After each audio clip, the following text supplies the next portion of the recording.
na. Ito na yung second batch. Wow. Special barbecue. Ayan oh. Mako knows best. Siyempre, kasama yung ating niluluto at yung ating leftover na kare-kare. At yung pangalawa is lechong manok. Wow.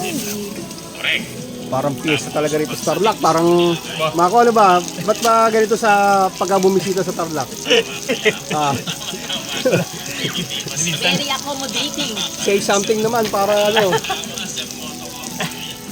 Ayun na, si Hamlet. Yung gusto ko kasama eh. Ayun oh. Alright. So, habang iniinit natin yung at pinamamantika, ang pangatlo is